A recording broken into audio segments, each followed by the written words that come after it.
We got an excellent question from one of our TikTok followers about how to start incorporating the thumb on your fretting hand. Ultimately, there's nothing that you ever need to do with regards to technique, but this is one that can come in handy from time to time. So if this is a skill you want to learn, check out the upcoming exercise to help improve. And before I jump in, if you find this video helpful, give us a follow for a lot more upcoming easy guitar practice. All right, so here's the exercise zoomed in on the fretting hand.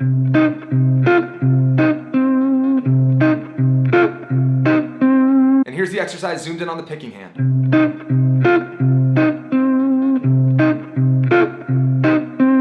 And here are the tabs.